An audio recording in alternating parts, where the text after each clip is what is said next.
কোথা থেকে আর কি দিয়ে শুরু করি তা নির্ণয় করতেই বেশ খানিকটা সময় কেটে গেল। প্রকৃতির সাথে তাকে নিয়ে একান্তে গোপন আলাপনে তার সবকিছুই যে এমনই ছিল। ললাটে সাজানো রংধনু টিপ, এক এক দিন যেন এক এক মৌসুমের ছোঁয়া। কখনো ডানা মেলা স্বাধীন পাখির মতো উচ্ছ্বসিত, কখনো বা শীতের হিমেল হাওয়ার মতো মৃদু শিহরিত, কখনো কখনো রাজহংসের মতো ভীষণ কাছে টানত অনবরত। কি যে এক মায়া সেই টিপে, কেবলই চেয়ে থাকতে মন চাইত। পাগলামিটার প্রাণ খোলা হাসি, নিখাদ নির্ভেজাল, যেন কঠিন যুদ্ধের জয়। ভীষণ মন খারাপের অরণ্য নিরাময়, ক্ষণিকের জন্য হলেও জাগতিক সকল দুঃখ ভোলায়। যে হাসিতে এমন আকর্ষণ, নিজেরও হাসতে মন চায়। এমন হাসিতে কে না বারবার হারায়। রূপ না, তার রূপ কেমন ছিল কখনোই ভাবার সুযোগ পাইনি।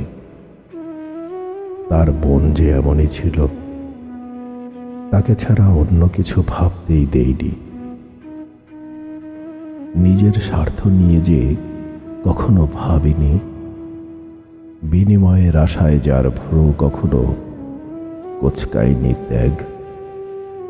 ধৈর্য আর অন্যের বিপদে ছুটে যাওয়া ছিল যার ধর্ম।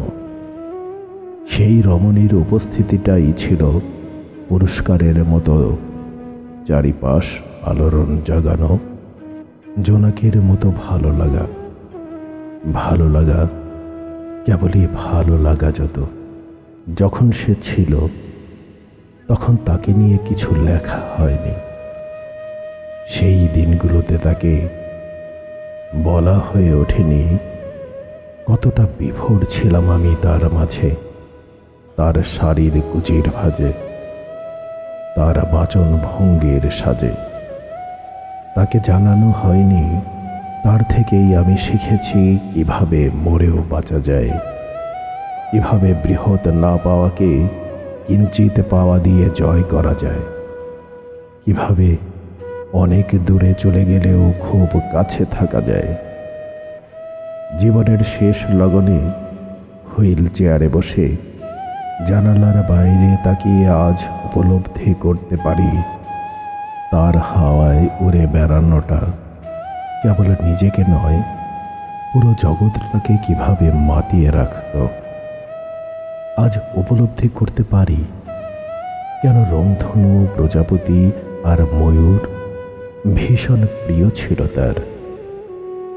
কারণ সে ভালোবাসত, ভালোবাসাকে পরিপূর্ণ রূপে সাজাতে। সে যে নিজেও ছিল সকল রঙের সমাহার।